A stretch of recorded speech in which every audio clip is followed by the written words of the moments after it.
Quando o apóstolo Paulo está pregando em Atenas, o maior palco da filosofia do mundo dos seus dias, eu costumo brincar que talvez nenhum outro lugar do mundo tivesse tanta gente por metro quadrado fazendo os mesmos questionamentos existenciais básicos. Quem eu sou? De onde eu vim? Para onde eu vou? Para essa gente sedenta de resposta, Paulo diz, de um só homem, uma referência a Adão, Deus fez todas as raças e tribos dos homens. Para quê? Para que é um indicativo de propósito? Para que o buscassem. Eu e você existimos, principalmente para buscar a Deus. Evidentemente que o encontro com Deus não garantirá apenas uma boa eternidade, mas muda completamente a realidade da nossa vida atual, terrena, presente. Não...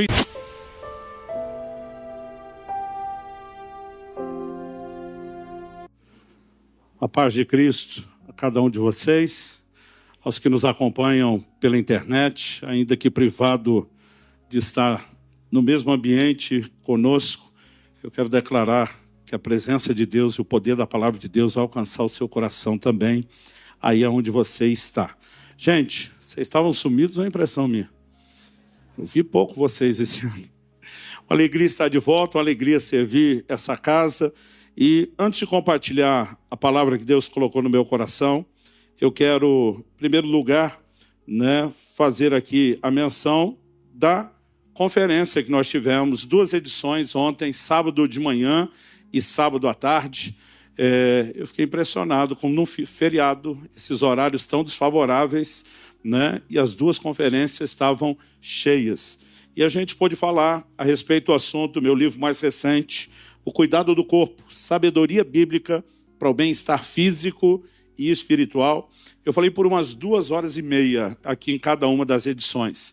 E a ideia, como falamos, é mostrar a importância do assunto na perspectiva bíblica, não só médico-científica, e à medida que a gente, de alguma forma, realça a importância, encorajar as pessoas a se aprofundarem mais, a lerem o livro, não apenas para terem mais informação, mas, como diz Romanos 12, transformai-vos pela renovação da mente.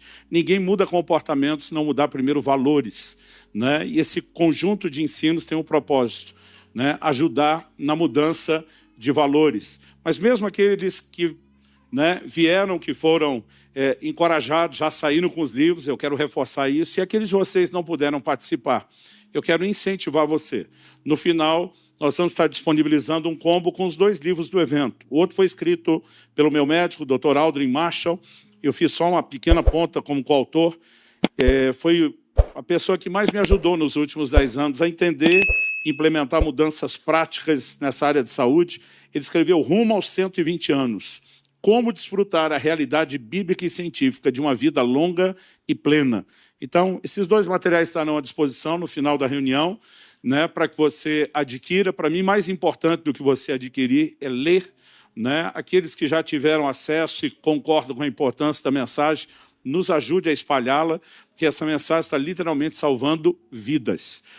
O material vai estar à disposição por um preço bem acessível, abaixo do valor de capa.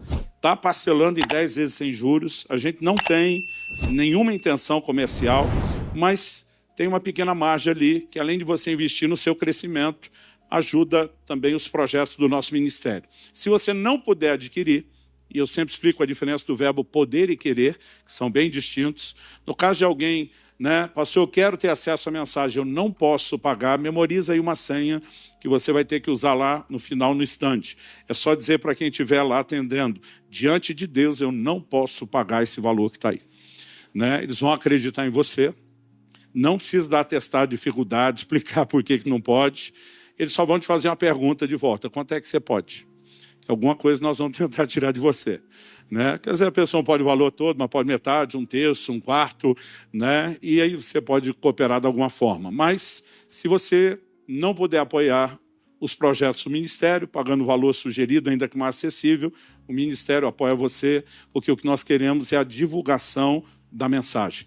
Mas só o que você vai economizar de comida já justifica o investimento no livro, sem contar o resto. Então, fica o encorajamento, e no final eu provavelmente devo lembrá-los disso. Abra sua Bíblia, por gentileza, no livro de Eclesiastes, no capítulo 11, e nós vamos ler o versículo 9 e 10, e na sequência a continuação, que é o verso 1 do capítulo 12.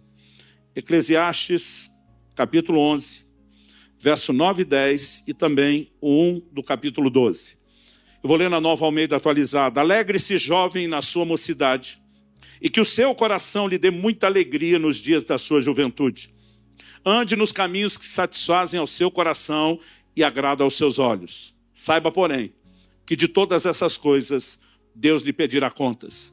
Afaste do seu coração a mágoa e remova do seu corpo a dor, porque a juventude e a primavera da vida são vaidade. Lembre-se do seu Criador nos dias da sua mocidade, antes que venham os dias maus e cheguem os anos em que você dirá: não tenho neles prazer. Eu quero tomar esse texto não só como ponto de partida, mas como aquilo que vai definir o trilho da nossa reflexão, da nossa meditação. O livro de Eclesiastes é atribuído a alguém que se identifica como pregador, que sabemos ser o rei Salomão, quem escreveu a maior parte do livro de Provérbios. Algo que você percebe ao longo, do livro é a menção que ele faz de tantas coisas que recebe um adjetivo: vaidade. Alguém que viveu o melhor dessa vida, mas no final começa a falar que muitas das coisas que damos demasiada importância são vaidade. E ele termina já falando na perspectiva de quem viveu muito, de quem é mais velho, dizendo aos jovens: alegre-se na sua mocidade, que o seu coração lhe dê muita alegria nos dias da sua juventude. Ande nos caminhos, satisfaz o seu coração e agrada os seus olhos. Traduzindo, se divirta, faça o que fizer, o que der na lata, aproveite a vida. E evidentemente ele está sendo sarcástico, porque imediatamente ele dá o contraponto. Saiba, porém, que de todas essas coisas Deus lhe pedirá conta.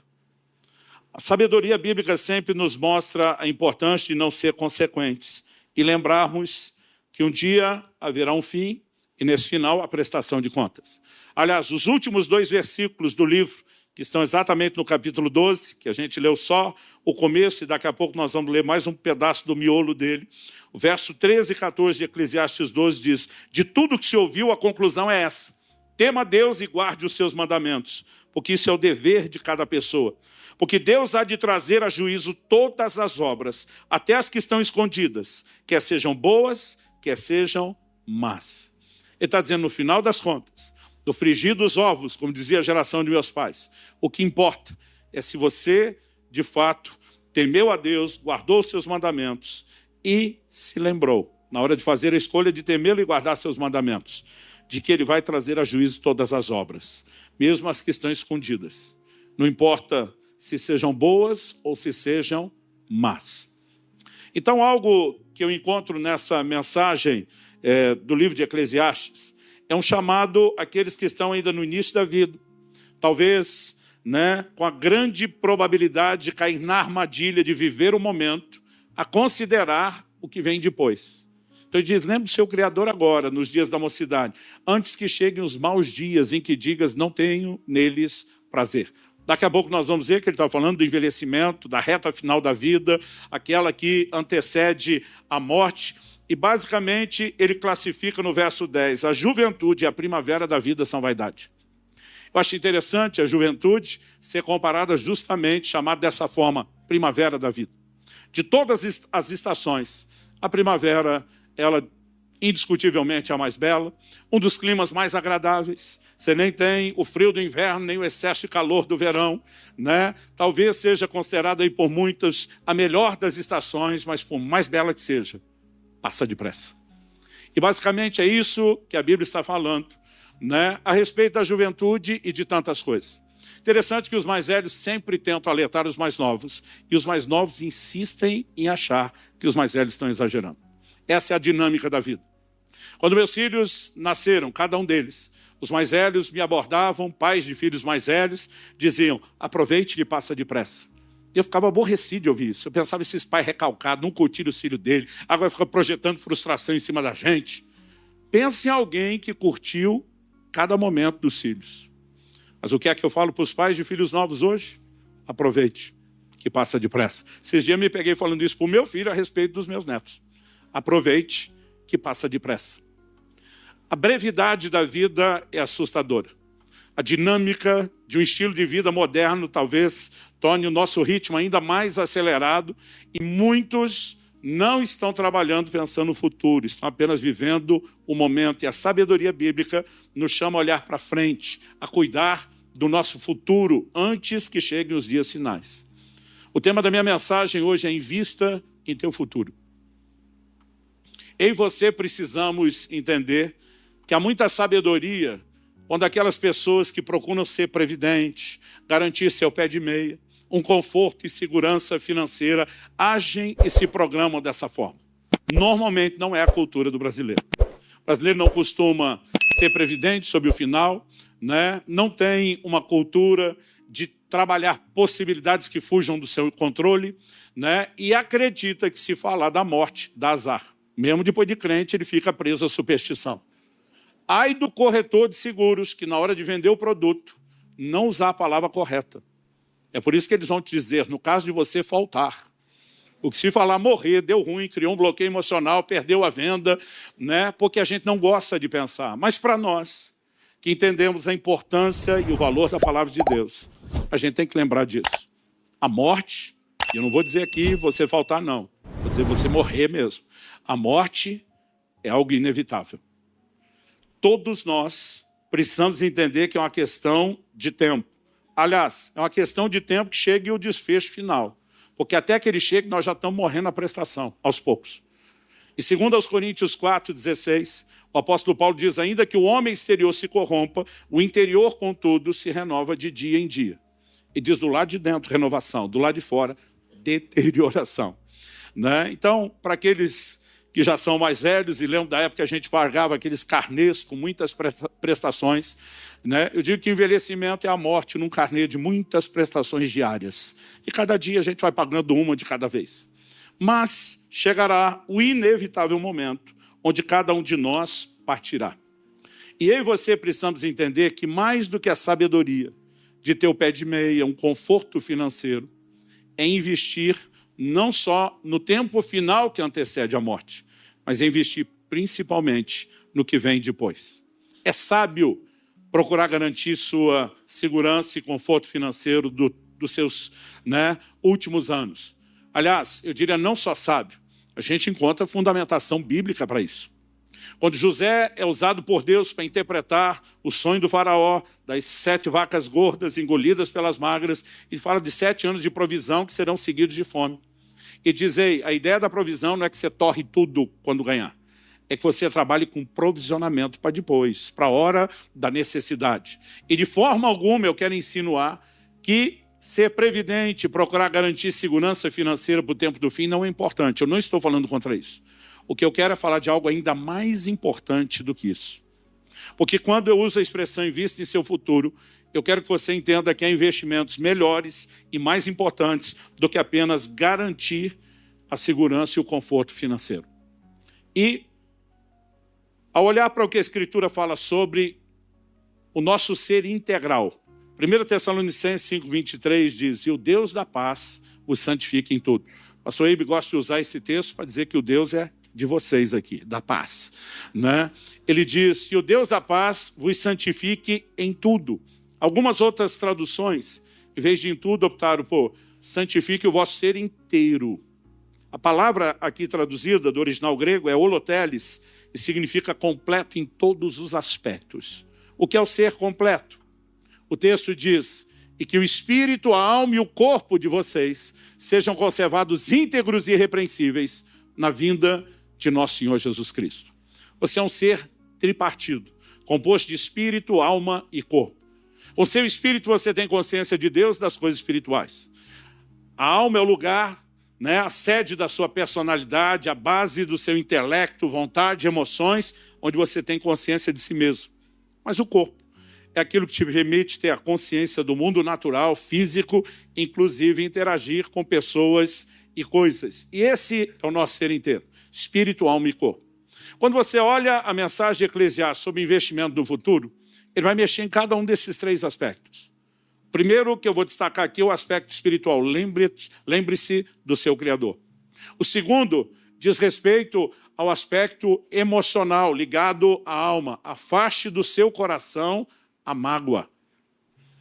E o terceiro diz respeito ao aspecto físico. Assim como afasta o seu coração a mágoa, tem Eclesiastes 11:10, que também diz, remova do seu corpo a dor. E eu quero falar de um investimento no seu ser integral, espírito, alma e corpo, que não é meramente um investimento financeiro. Eu quero que você, por gentileza, me acompanhe seguindo essa linha. Em primeiro lugar, vamos destacar o elemento ou o aspecto espiritual. Lembre-se do seu Criador. Você pode repetir isso comigo? Diga, lembre-se do seu Criador. Atos 17, versos 26 e 27, quando o apóstolo Paulo está pregando em Atenas, o maior palco da filosofia do mundo dos seus dias, eu costumo brincar que talvez nenhum outro lugar do mundo tivesse tanta gente por metro quadrado, fazendo os mesmos questionamentos existenciais básicos. Quem eu sou? De onde eu vim? Para onde eu vou? Para essa gente sedenta de resposta, Paulo diz, de um só homem, uma referência a Adão, Deus fez todas as raças e tribos dos homens. Para quê? Para que é um indicativo de propósito? Para que o buscassem. Eu e você existimos, principalmente para buscar a Deus. Evidentemente que o encontro com Deus não garantirá apenas uma boa eternidade, mas muda completamente a realidade da nossa vida atual, terrena, presente. Não existe realização plena a não ser na presença de Deus. Salmo 16:11 diz, na tua presença, a plenitude de alegria, a sua destra delícias perpetuamente. Ou seja, só um único lugar onde você pode encontrar a mais cheia, completa medida de realização e satisfação, que é na presença de Deus. E nós precisamos olhar para isso e entender que buscar a Deus é primordial. E quando falamos de buscar a Deus, a primeira coisa que eu e você precisamos entender sobre o futuro é que, se estamos fadados a, em determinado momento, morrer, e a nossa vida que é finita, é rápida, é passageira, é efêmera, então eu e você temos que nos preparar para o que vem depois. Em primeiro livro de Reis, no capítulo 2, no verso 1 e 2, a Bíblia diz assim, quando se aproximava o dia da morte de Davi, ele deu ordens a Salomão, seu filho, dizendo, eu vou pelo caminho de todos os mortais. Portanto, tenha coragem e seja homem. Quando se aproximava o dia da morte, é nesse momento que ele fala, eu vou pelo caminho de todos os mortais. Todo mundo vai morrer. Cada um de nós vai ter que lidar com essa realidade.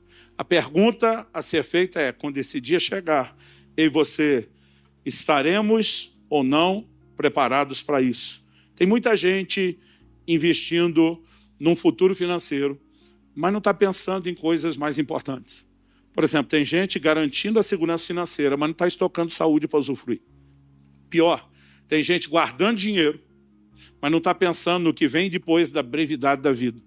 O Senhor Jesus, no Evangelho de Lucas, no capítulo 12, ele fala no verso 19 de um rico insensato que diz, então direi à minha alma, você tem em depósito muitos bens para muitos anos. Descanse, coma, beba e aproveite a vida.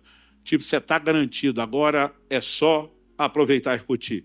O texto continua, vou ler até o 21. Mas Deus lhe disse, louco, essa noite lhe pedirão a sua alma. E o que você tem preparado para quem será? Assim é o que ajunta tesouros para si mesmo, mas não é rico para com Deus. Não há nenhum problema em juntar tesouros para si. O problema é que tem gente que foca só nisso. E não está investindo no maior tesouro, que é ser rico para com Deus. O próprio Jesus questiona em Marcos 8:37, de que adianta uma pessoa ganhar o mundo inteiro e perder a sua alma? De novo, sem subtrair a importância de uma segurança financeira. Nada do que você juntar nessa terra vai te acompanhar depois. Essa é a razão pela qual você nunca verá um caminhão de mudança seguindo um cortejo fúnebre. Os faraós tentaram isso na antiguidade. Mas muitos e muitos séculos depois, várias dessas tumbas foram descobertas e todo tesouro estava lá, não tinha tido uso para absolutamente nada. Eclesiastes capítulo 5, verso 15 diz, como saiu do ventre da sua mãe, a saber, nu, assim voltará, indo-se como veio, e do seu trabalho nada poderá levar consigo. Em 1 Timóteo 6,7, o apóstolo Paulo diz, nada trouxemos para o mundo, nem coisa alguma podemos levar dele. Então, ainda que haja sabedoria em ter certo conforto, eu e você precisamos pensar além disso. E quando falamos de investir no futuro, começando da perspectiva espiritual, a primeira, a mais sábia, a mais importante decisão da sua vida diz respeito a entregar a sua vida a Jesus Cristo. Abraçar pela fé o plano de salvação eterna por Ele oferecido. Decidir sujeitar a sua vida ao governo e ao senhorio dele. Ah, pastor, mas o senhor acha que se não todo mundo, a grande maioria de nós já não está aqui porque valoriza isso? Tenho certeza que sim. E se alguém aqui que ainda não tomou essa decisão, não adie, não postergue mais essa decisão tão importante. Mas ainda que você já a tenha tomado, eu quero lembrar a você que na vida cristã não adianta apenas começar bem. Nós precisamos terminar bem. A vida cristã não pode ser comparada a uma corrida dos 100 metros rasos. Ela está mais para uma maratona. E tão importante quanto a maneira como você começa, ou até mais, é a forma como você termina. Paulo adverte os Gálatas perguntando, vocês corriam bem. Quem foi que os impediu de continuar obedecendo à verdade? Não adianta apenas começar crendo. Toda a instrução neotestamentária é clara, eu e você temos que perseverar na fé. Você pode dizer amém? O apóstolo Paulo vai dizer no final dos seus dias, combati o bom combate, encerrei a carreira, porque a carreira não é só para ser começada, é para ser completada, e ele diz, eu guardei a fé. Se a fé não pudesse ser perdida, não haveria motivo de levantar essa bandeira dizendo, eu aguardei. Paulo escreve a Timóteo e fala de pessoas que naufragaram na fé. O que era o naufrágio?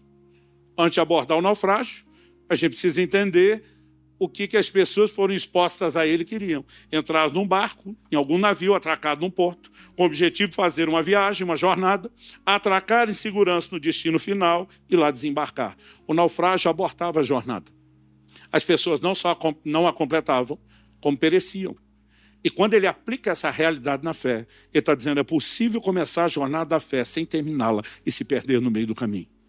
Então todos nós precisamos entender que não basta apenas um dia ter tomado essa decisão, nós precisamos perseverar, nós precisamos continuar firmes. Pastor, mas se eu decidi Jesus e já entendi, estou perseverando, tem algo mais que dá para melhorar o seu investimento eterno, investir no seu futuro espiritual. E o que é isso? Segundo aos Coríntios 5,10 diz que cada um de nós, importa que cada um de nós compareça perante o tribunal de Cristo, onde cada um de nós receberá a recompensa, a retribuição de tudo aquilo que fizemos por meio do corpo. Na doutrina bíblica, há algo que nós destacamos pelo nome de galardão, recompensa. Isso não diz respeito à salvação, é a recompensa dos salvos. O apóstolo Paulo, em 1 Coríntios 3, verso 10, diz, segundo a graça de Deus que me foi dada, lancei o fundamento como sábio construtor, e outro edifica sobre ele, porém cada um veja como edifica. O que é o fundamento? Ele vai dizer, porque ninguém pode lançar outro fundamento, além do que foi posto, o qual é Jesus Cristo. Mas depois que Jesus entra na vida de alguém, a Bíblia diz, temos que construir sobre Jesus. Não é um acréscimo do Evangelho, mas diz respeito ao desenvolvimento da vida cristã. Então ele diz, se o que alguém edifica sobre o fundamento, que é Cristo, é ouro, prata, pedras preciosas, madeira, feno ou palha, a obra de cada um se tornará manifesta, pois o dia a demonstrará. Porque será revelada pelo fogo, e o fogo provará qual é a obra de cada um. Se aquilo que alguém edificou sobre o fundamento permanecer, esse receberá recompensa. Se a obra de alguém se queimar, esse sofrerá dano. Porém, ele mesmo será salvo, mas como que através do fogo. Não é um julgamento de salvação. Todo mundo vai chegar lá, já tem um fundamento que é Cristo, salvação garantida. Mas a pergunta é, cada um veja como edifica sobre ele. Como ou o que você construiu sobre o fundamento? Ele fala de um tipo de construção, madeira, feno e palha, que não só revela falta de excelência, mas materiais que perecem no contato com o fogo. Mas ele também fala de uma construção de ouro, prata, pedras preciosas, que aqui sim nós não só temos excelência, mas material resistente ao fogo. E diz, o fogo vai demonstrar a obra de cada um. Fogo na Bíblia fala de juízo, ou seja, o que entendemos é que o texto claramente está dizendo que nossas obras serão julgadas. Ele diz, se for madeira, feno e palha, vai queimar, não sobrevive. Se for ouro, prata, pedras preciosas e resistiu, galardão, recompensa. Mas a Bíblia diz, daquele que queimou, sofrerá dano. E diz, o tal será salvo. Então o dano não é perda de salvação. Todo mundo vai entrar para a mesma eternidade. Mas algo que você precisa entender é que o céu não tem regime socialista. Mesmo que todos sejam salvos e vão para o mesmo lugar, no mesmo destino, as recompensas serão justamente dadas de acordo com aquilo que cada um fez. Então vai ter uns crentes que vão entrar sapecado pelo fogo sem recompensa nenhuma. E tem outros que vão ter recompensas extraordinárias. A única coisa que eu e você levamos nessa vida, nós destacamos antes que ninguém leva bem material. Mas Apocalipse 14:3 diz: então ouvi uma voz do céu dizendo: escreva, bem-aventurados os mortos que desde agora morrem no Senhor. Sim, diz o Espírito, para que descansem das suas fadigas, pois as suas obras os acompanham. A única coisa que eu e você vamos levar dessa vida conosco são as nossas obras. O que fizemos para Deus. Alguns anos atrás, um empresário da minha igreja um dia falou: pastor, eu fico olhando para a sua vida e fico impressionado. Como o senhor é uma pessoa tão sem ambição. Eu aqui, gastando toda a minha vida, energia para ficar rico. E o senhor se doando às pessoas. Eu falei: olha, o que cada um está fazendo, você não está errado não, mas desculpa, eu vou discordar de você. Eu não sou alguém sem ambição. Eu falei: nós só temos ambições diferentes. Você planejou e decidiu se dedicar a buscar o seu sonho de ser rico só nessa vida passageira. Eu decidi ser rico a eternidade toda. Enquanto você está focado nessa coisa efêmera, eu decidi investir na riqueza eterna. E vou dizer, talvez seja mais ambicioso que você. A diferença é que minha escolha foi um pouco mais inteligente que a sua. Então não me chame de alguém sem ambição. Ele ficou me olhando, assustado, falou: nunca pensei nisso. Eu falei: pois deveria. Porque aqui eu posso não acompanhar seu nível. Comer, vestir com você, morar com você. Mas você não está com a menor chance de ser meu vizinho no condomínio de luxo de lá. Ele riu, eu falei: brincadeiras à parte, nós não precisamos fazer as mesmas coisas, porque não fomos chamados para fazer as mesmas coisas. Eu falei: mas mesmo se você entende que esse é o seu lugar, seja uma pessoa que não foque só em ganhar dinheiro, pregue o evangelho para as pessoas do seu meio, ajude a cuidar daqueles que se converte, trabalhe para Deus, sirva a Deus e construa também com inteligência riqueza para toda a eternidade. Então não importa se estamos falando da decisão a ser tomada por Cristo, da perseverança na decisão já tomada ou da construção do galardão. O nosso primeiro e mais importante investimento no futuro é o aspecto espiritual. Quem está entendendo, diga amém. Segundo lugar, eu quero falar do aspecto emocional. E o desafio é: guarde o seu coração. Você pode repetir isso comigo? Fala: guarde o coração. O livro de Provérbios diz lá no capítulo 4, sobre tudo que se deve guardar, guarda o teu coração, porque dele procedem as fontes da vida. Então assim, quando falamos de um lugar que é inteligente de proteger, é o nosso coração. Agora, estamos falando do quê? Já que o livro de Eclesiastes, que é o nosso texto base, o trilho no qual estamos trabalhando, diz: afaste do seu coração a mágoa, eu e você precisamos planejar um estilo de vida onde a gente não deixa a mágoa e o ressentimento entrar. Gente, é uma diferença enorme quando você vai lidar com velhinhos que se deixaram contaminar pela amargura e os velhinhos que não. Nós não estamos falando só da saúde ou da qualidade de vida emocional. Estamos falando do aspecto relacional, estamos falando do espiritual e até físico. É fato estatístico. Pessoas que guardam mágoa e não perdoam têm deficiência até mesmo na sua saúde. Agora, o que diz Hebreus capítulo 12, verso 15? Cuidem. Esse cuida é presta atenção, vigia, abre os olhos, fique esperto. Cuidem para que ninguém fique afastado da graça de Deus. Outra tradução diz que ninguém se prive da graça de Deus. E que nenhuma raiz de amargura brotando cause perturbação e por meio dela muitos sejam contaminados. Quando a amargura brota, primeiro ela está no nível do coração de alguém e perturba só a pessoa. Mas quando brota e o problema transborda, começa a contaminar todo mundo em volta. Agora, antes de ser um problema emocional, quando está no nível pessoal, antes de ser um problema relacional, quando transborda para os outros, em primeiro lugar, é um problema espiritual. O texto começa com a advertência: não se prive da graça de Deus. Por que eu e você recebemos de Deus perdão e salvação? Pela graça sois salvos mediante a fé. Agora, o que significa se privar da graça? Ele está escrevendo a gente que já foi alcançado pela graça. Jesus pontuou com clareza: se você não perdoar os seus ofensores, você não será perdoado pelo Pai Celeste. Aí alguns pensam assim: então se eu não perdoar, daqui para frente eu posso não ter mais perdão, mas talvez de trás está garantido. Será?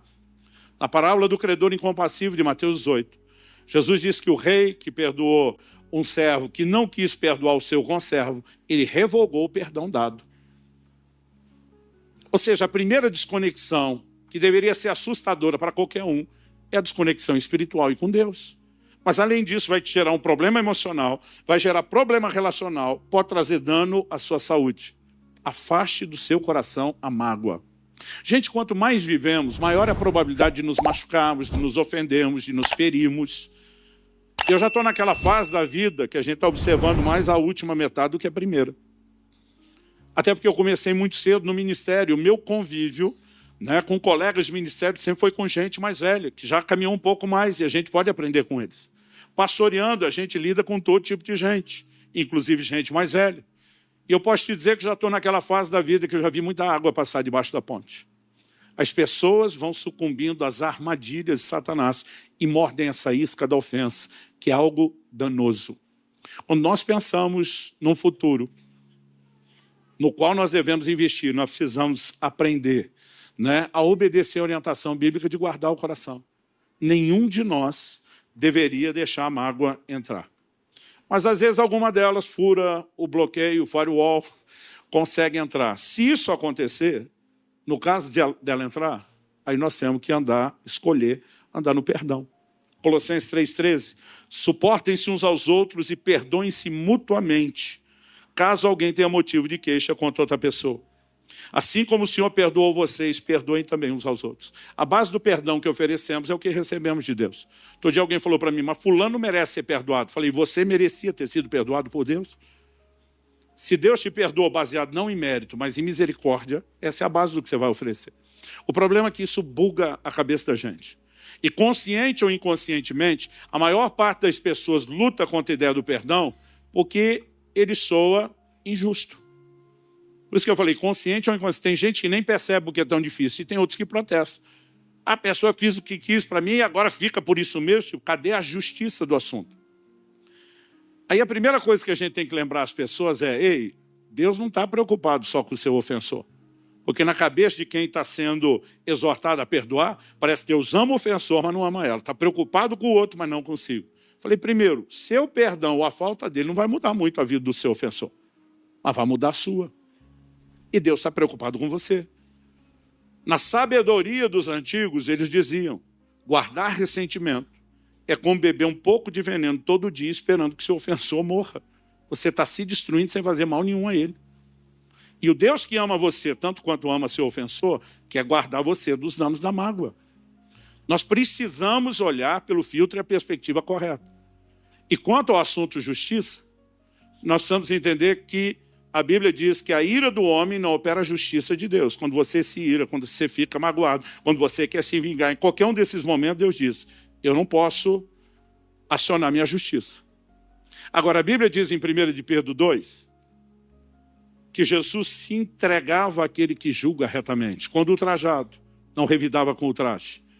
Quando difamado, não difamava, mas se entregava ao que julga retamente. Em outras palavras, eu não me defendo, eu não ataco, eu não tento produzir a minha justiça, eu me entrego ao que é justo. Como ele vai tratar com a pessoa que me ofendeu e eu perdoei, é problema dele. Mas tenha certeza de uma coisa, nunca faltará justiça. E nós precisamos entender que Deus está preocupado conosco, que é a nossa condição quando nos chama esse lugar de perdão. Gente, a falta de perdão não vai estragar só a sua saúde física, emocional, relacional, prejudicar seu relacionamento com Deus. Além de tudo isso, que já é dano suficiente, e a gente não precisa ser tão inteligente para querer evitar esse combo, nós ainda temos que levar em conta que o ressentimento dá vantagem ao inimigo, a Satanás. Segundo aos Coríntios, capítulo 2, versos 10 e 11, Paulo diz, a quem vocês perdoam alguma coisa, eu também perdoo. Pois o que perdoei, se é que perdoei alguma coisa, eu fiz por causa de vocês na presença de Cristo, para que Satanás não alcance vantagem sobre nós, pois não ignoramos quais são as intenções dele. Efésios 4, 27 fala sobre não dar lugar ao diabo. Pensa numa forma de escancarar o espaço para o ataque maligno, é quando nós mordemos a armadilha, a isca da ofensa. Provérbios 25, 28 diz, como cidade derrubada, que não tem muralhas, assim aquele que não tem domínio próprio. O que é uma cidade sem muralhas? Sem proteção. Por que está sem proteção? Falta de domínio próprio. Pessoas que se iram, que se magoam, que não conseguem ter controle sobre suas emoções, perdem o muro de proteção. Estão vulneráveis aos ataques de Satanás, que vai levar vantagem sobre a pessoa. Jesus, na parábola do credor incompassivo, diz que o homem que não perdoou seu conservo acabou numa prisão. Evidentemente, ele está falando de algo espiritual, não literal. Em outro momento, Jesus não só fala de alguém sendo lançado à prisão, mas entrega aos verdugos, são torturadores. Para mim é uma clara referência à ação, poder e influência demoníaca que passarão a acontecer sobre alguém que será literalmente torturado pela falta de perdão.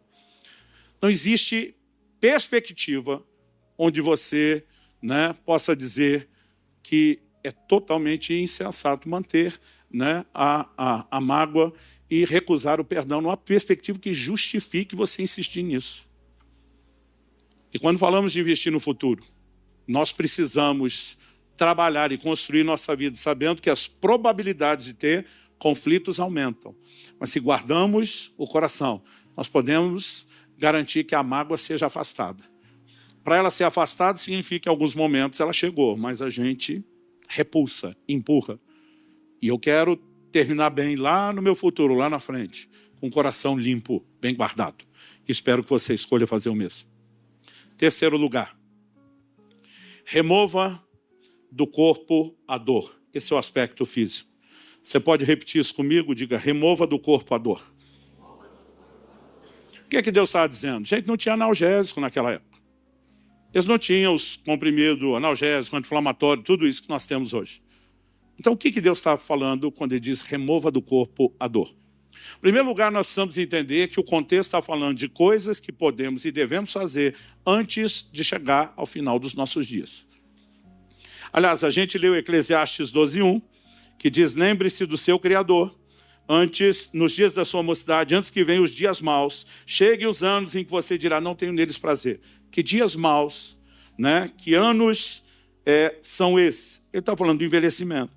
Se a gente voltar em Eclesiastes 12, eu quero ler agora na NVI, a nova versão internacional, ele vai dizer que nós temos que se lembrar do Criador. Verso 2. Antes que se escureçam o sol e a luz, a lua e as estrelas, e as nuvens voltem depois da chuva. O que ele está falando aqui? Antes se escureça sol, luz, lua, estrelas. Perda da visão. Algo que muita gente vive na velhice. E as nuvens voltem depois da chuva. O que é a nuvem voltar depois da chuva? Para ser simplista até demais na definição, a chuva é o derretimento da nuvem. Terminou de chover, não vai ter mais nuvem. Por que ela voltou depois? Está falando da falta de visão, incapacidade de ver a luz. E tudo continua embaçado. Ou seja, as nuvens não vão mais embora. Verso 3. Quando os guardas da casa tremerem e os homens fortes caminharem curvados, quando pararem os moedores por serem poucos, e aqueles que olham pelas janelas enxergarem embaçados. Os que olham pela janela e enxergarem embaçados, de novo, está falando da visão, como foi dito no verso anterior. O que são os guardas da casa? Olha para cá. Algumas traduções já explicam. Quando os guardas da casa, os seus braços. Aí ele diz, e os homens fortes, outras traduções falam das colunas, pernas. Ele diz, caminharem curvados. Tremerem e caminharem curvados. Perda de força e de massa muscular. Quando pararem os moedores por serem poucos.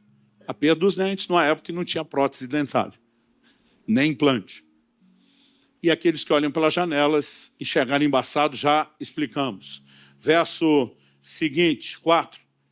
Quando as portas da rua forem fechadas e diminuir o som da moagem, perda de audição. Quando o barulho das aves o fizer despertar, mas o som de todas as canções parecer fraco para você, é o paradoxo. O som das canções está fraco, você não entende direito, mas qualquer som de ave te desperta, sono leve. Não ouve o barulho da moagem nem a música. Aquilo que você quer ouvir não consegue, mas o que não quer te acorda. Vamos continuar, verso 5. Quando você tiver medo de altura e dos perigos da rua, perda de equilíbrio, ele diz na sequência o seguinte, quando florir a amendoeira, muitos entendem que isso é uma alegoria aos cabelos que estão branqueando. O gafanhoto for um peso, é muita falta de força. E o desejo já não se despertar. Isso eu não faço ideia do que seja. Pelo riso, todo mundo sabe o que significa. Aí ele continua e diz assim: então o homem se vai para o seu lar eterno, e os pranteadores já vagueiam pelas ruas. Sim, lembre-se dele, verso 6, de quem? Do Criador. Antes que se rompa o cordão de prata ou se quebre a taça de ouro, antes que o cântaro se despedace junto à fonte, a roda se quebre junto ao poço, o pó volte à terra de onde veio e o espírito volte a Deus que o deu. Então, todo o destaque é: lembra do Criador antes de todo o processo de envelhecimento, que vai diminuir muito das suas habilidades e capacidades. Mas, pastor, isso tudo não é inevitável? Se fosse tudo inevitável, por que é que o conselho, antes de entrar nesses detalhes, seria: remova do seu corpo a dor? Há coisas que eu e você podemos fazer que vão amenizar o impacto de todos os sintomas do envelhecimento. E eu não tenho tempo para trabalhar tudo de forma detalhada, mas 1 Timóteo capítulo 4, verso 7 diz: exercita-te pessoalmente na piedade. Depois ele diz: pois o exercício físico tem pouco proveito. A piedade, porém, para tudo é proveitosa, porque tem a promessa da vida que agora é e da que há de vir. Só me ajuda, eu falei de exercício físico antes? No início dessa reunião, no quarto culto eu já estou misturando as coisas. Eu acho que não. De vez em quando as pessoas me questionam, porque ultimamente estou falando bastante dessa questão do cuidado do corpo. E os médicos e a ciência estão apontando que o sedentarismo é o novo tabagismo. Assim como anos atrás todo mundo fez vista grossa para o tabagismo, acreditava que aquilo representava status, que não era problema, e a conta mal começou a chegar. A gente vê que nós estamos assim completamente ingênuos aos danos do sedentarismo. Seu corpo foi criado e desenvolvido por Deus para ter movimento. E a falta de movimento gera atrofia muscular. Você sabe qual é uma das maiores causas de morte não natural na velhice? Queda. Ah, pastor, morre do tombo? Não. Das implicações e consequências. Fratura de um fêmur, de um quadril, dificuldade de calcificação, uma coisa levando a outra. E os dias de gente que já não tinha cedido a diabetes, ao AVC, ao câncer, poderia ter durado mais, são encurtados. Uma das causas principais de morte não natural na velhice, queda. Por que isso acontece tanto? Porque a partir dos 30 anos de idade começa um processo, com outros mais tarde, mas com muitos já antes, imperceptível, talvez na primeira década, chamado sarcopenia, perda de massa muscular. Então as pessoas vão tendo encolhimento, uma atrofia dos músculos, perda do tônus, da força, consequentemente do equilíbrio. Ah, pastor, mas sem envelhecimento é inevitável. Esse é o ponto. Nossa geração tem provas suficientes, não apenas de especulação teórica do mundo científico, mas de avaliações práticas, de que nós podemos reverter a sarcopenia. E a razão principal de tanta perda não é mero envelhecimento, é mudança de comportamento.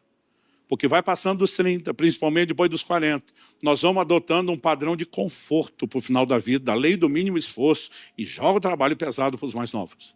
E qualquer corpo sem estímulo vai ter atrofia muscular. Você sabe que os cientistas da área da longevidade estão mapeando no mundo inteiro o que eles chamam de zonas azuis, sabia disso? São as maiores concentrações de centenários no mundo, gente que passou dos 100 anos. E começaram a mapear as tais das zonas azuis para estudar o que é que esse povo tem, o que é que eles estão vivendo, que pode ser reproduzido intencionalmente e nos ajudar a viver mais. Depois de mapear as singularidades de cada lugar, eles começaram a comparar o que se repete. E um dos elementos que está em quase todas as zonas azuis, pernas fortes. O que ajuda a evitar o motivo principal de morte não natural, que é queda. Pelos mais diversos motivos. Em Okinawa, no Japão, as pessoas não sentam em cadeira. Elas agacham e levantam o dia inteiro, faz todo tipo de trabalho agachadinho. Dá até uma agonia, você vê alguém cuidando do jardim ou da horta, mas as pernas fortes estão lá. Quando você chega na Sardenha, na Itália, ninguém senta no chão, todo mundo senta em cadeira. Mas é um lugar de ladeiras, subidas, descidas, escadas, e as pernas fortes estão lá. E o desenho vai se repetindo. Então, não importa se estamos falando de ir à academia ou não, mas se você se mantém ativo fisicamente, você pode evitar muita coisa. Eu não sei você, mas eu quero ser o velhinho da cabeça boa. E uma das melhores formas de prevenir, né, a demência na velhice, os neurologistas estão sustentando isso, exercício cardiovascular, aeróbico. A irrigação sanguínea produzida no cérebro por esse tipo de exercício tem o poder de produzir neuroneogênese, a formação de novos neurônios. Eu sou o tipo de gente que não tem, né, estimulante que me tire o sono. Você pode me dar junto 1 litro de café expresso concentrado, 1 litro de Red Bull, eu bebo tudo, pode fazer qualquer outra bagunça, mas não tira meu sono. Agora, se eu fizer cardio antes de dormir, já era, o sono foi embora. Porque o cérebro será tremendamente estimulado por essa irrigação sanguínea. Então, não sei você, eu quero ser o velhinho da cabeça boa. E aí vai ter que ir para o aeróbico. Mas não adianta ser o velhinho da cabeça boa em perna ruim. E para ter perna forte, você vai precisar de algo mais do que aeróbico. Você vai precisar do anaeróbico. Treino de força, resistência, né? Musculação, seus derivados, né? Que vão incluir até pilates. Nós precisamos entender que o exercício pode mudar a nossa realidade. Gente, por causa do sobrepeso, eu falo muito disso, quando nas conferências, no livro do Cuidado do Peso, eu falo que a semelhança do carro, eu avariei toda a suspensão. Coluna, joelho, tudo. Ombro. Pensa num camarada que vivia com dor desde os 30 e poucos anos. Hoje, aos 50, não tem mais dor. Porque o exercício físico pode mudar a realidade. E quando a Bíblia está dizendo, remova do seu corpo a dor, a coisa que eu e você intencionalmente podemos fazer e que nos ajudam nisso. Hoje a maioria de nós não anda para nada. Antigamente ninguém tinha meio de transporte, todo mundo andava para tudo. Todo o trabalho era manual. Ninguém trabalhava na frente do computador, com telemarketing, dirigindo carro ou caminhão o dia inteiro. E o sedentarismo está nos roubando muito. Agora me entenda, querido, não estou protestando contra a modernidade. Sexta-noite eu estava pregando em Recife, sábado de manhã eu já estava ministrando aqui em São Paulo, porque vim num voo direto de 3 horas e pouco. Se tivesse vindo a pé, eu não sei quando é que ia chegar.